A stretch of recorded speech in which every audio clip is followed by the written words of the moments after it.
bahwa telah mencermati saksi-saksi tersebut, saksi Joko Sri Dorindo alias Dokter, Sujadi alias Adrian, dan Edi Lim alias Alay, Sri Mustari dan Haji Barit Gufron, apabila disesuaikan dengan keterangan beberapa saksi yang hadir dan disumpah di dalam persidangan, adalah sangat kontradiktif dan tidak ada kesesuaian. Berdasarkan pasal 185 ayat 1 KUHP, maka kami menolak dengan jelas dan tegas dari keterangan saksi Joko Sri Dorindo alias Joker, Sujadi alias Adrian dan Edi Lim alias Alay, Sri Mastura dan Haji Barit Gufron dalam bentuk tertulis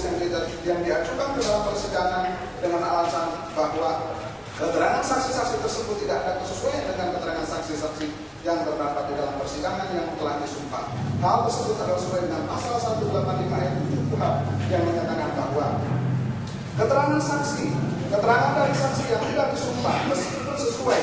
satu dengan yang lain tidak merupakan alat bukti. Namun apabila keterangan itu sesuai dengan keterangan dari saksi yang disumpah dapat dipergunakan sebagai tambahan alat bukti sah lain.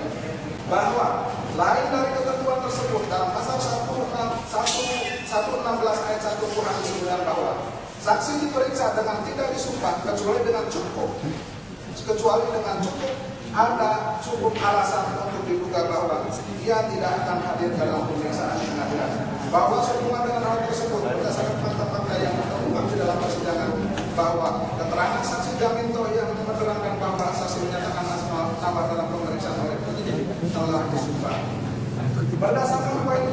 I1 dan I2 di atas, terdapat perbedaan dengan fakta-fakta di dalam persidangan yang diajukan oleh penuntut umum, dan kami dengan tegas dan jelas menolak segala fakta persidangan yang telah disampaikan oleh penuntut umum melalui tuntutannya. Maka dengan ini kami mohon kepada majelis hakim yang mulia untuk dapat mengoreksi kekeliruan dalam pengutipan fakta-fakta yang dilakukan oleh penuntut umum dan membandingkan dengan kutipan fakta yang kami ajukan dalam pledoi ini, yang tentunya dapat dibandingkan pula dengan kutipan fakta yang diperoleh panitera perkara ini. Bahwa dalam surat tuntutan penuntut umum ternyata penuntut umum mengemukakan analisa fakta yang tidak benar dan justru merekayasa dan memutarbalikkan dan memanipulir fakta-fakta yang sebenarnya. Analisa fakta yang dimaksud adalah fakta-fakta persidangan sesungguhnya, dan setelah dianalisis atau diolah berdasarkan pembuktian yang diatur dalam KUHP yang didasarkan pada keterangan saksi, pendapat ahli, keterangan terdakwa, serta dengan memperlihatkan alat-alat bukti berupa surat dan barang bukti lainnya, sehingga dapat dipilah fakta mana yang merupakan fakta hukum dan fakta mana yang bukan merupakan fakta hukum. Analisa fakta inilah yang kemudian dijadikan sebagai dasar untuk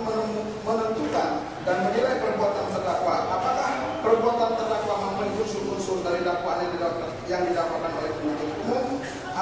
ataukah perbuatan terdakwa tidak memenuhi unsur-unsur dari dakwaan yang didakwakan oleh penuntut umum, sehingga dakwaan penuntut umum harus dinyatakan tidak terbukti dan terdakwa harus dibebaskan dari dakwaan dan tuntutan penuntut umum.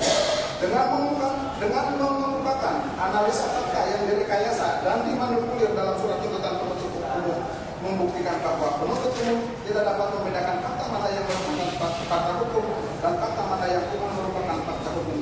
dan sekaligus membuktikan bahwa fakta yang digunakan oleh penuntut umum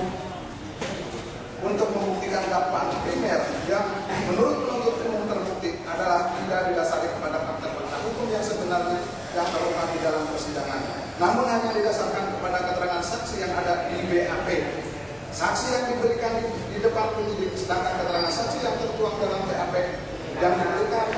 di depan penyidik tidak dapat dijadikan sebagai bukti di dalam persidangan, karena keterangan saksi yang dapat dijadikan sebagai bukti adalah keterangan saksi yang diberikan di depan persidangan dan di bawah sumpah. Begitu juga dengan pembuktian yang dilakukan oleh penuntut umum hanya didasari kepada rekaan dan asumsi belaka dari penuntut umum,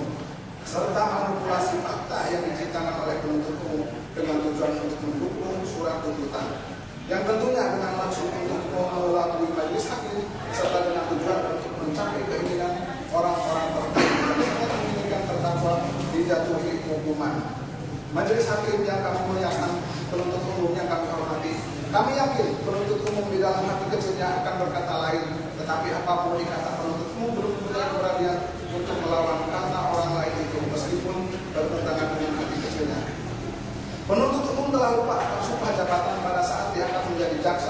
dan penuntut umum telah menyimpang pula dari asas yang telah kami tuangkan pada bagian awal pembahasan analisis juridis, yaitu asas in dubio pro reo, yaitu bahwa dalam hal adanya keraguan yang